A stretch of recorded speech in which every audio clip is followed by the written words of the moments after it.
kamusta ang buhay na baliktad ang mundo, so to speak? Kasi di ba papasok ka gabi, tapos na yung mga tao, di ba? Tapos paglabas mo, umaga na.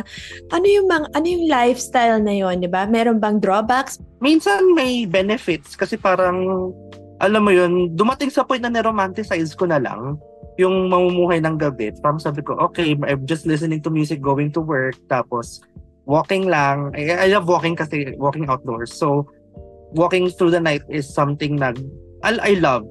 Even before I get to do graveyard shifts. So, dati, ina-enjoy ko pa siya.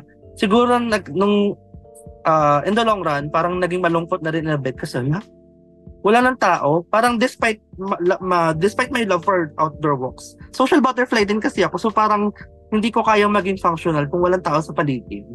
So ayun, parang that time ay papasok lang ako for work. Parang there's nothing productive in terms of, knowing na papasok ka pa lang, tulog na yung iba.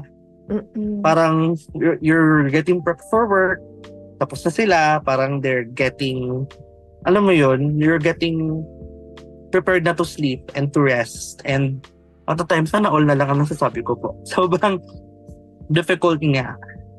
Pero ayun, sige, niromanticize ko na lang. Kaya for some time, or at some point, I enjoyed it. At what point mo na-miss na talaga yung tulog? Diba sabi mo kanina parang, after all, ay hindi na sulit. Mas gusto ko na matulog kaysa kumita. At ano na yung nasa-sense mo, ano yung nararamdaman mo, na parang, uy, parang di na okay to. Nung bumabalik na po yung face-to-face classes actually. Kaya that time, may contractual lang kasi ako sa previous work na yun. Kasi for the sake of trying lang naman. Tapos, dumating na yung fourth year thesis, medyo magastos kasi graduating. Tapos, dumating sa point na our family is not doing well financially. So, I had to go back. Tapos, doon ako pumasok sa freelancing. Work from home naman po siya. Pero ayun, medyo malungkot kasi di ako nakakalabas. Parang same setup without going outside naman. Pero I was going outside para mag-aral na ulit. So, daylight naman yun. So, doon na pumasok ko yung after ng shift ko, dediretso ako to do my deliverables sa school naman. Parang naging baligtad po siya kasi 'di ba parang nabanggit ko po kanina nung nasa BPO ako, I had to do my homeworks first.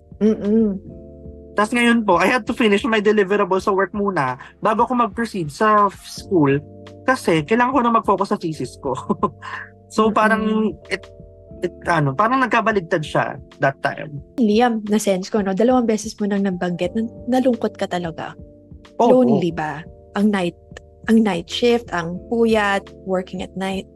Opo, in a way. Kasi ito naman, at least nung nasa BPO ako, I was working on site. Talagang at least may katabi ako sa table na, alam mo yun, kapag in between calls, habang naghihintay, or during lunch break, at least may kakwentuhan ako. Ito talaga wala.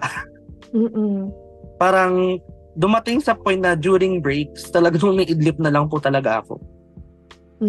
Talagang at that point, talagang any minute, any 5 minutes, pag pwedeng matutulog ka na. Yes, I'm taking every chance I get. Kapag nagkaroon ng time magpahinga, kahit 5 minutes lang siya. Talagang doon ko na-appreciate yung concept ng power napping.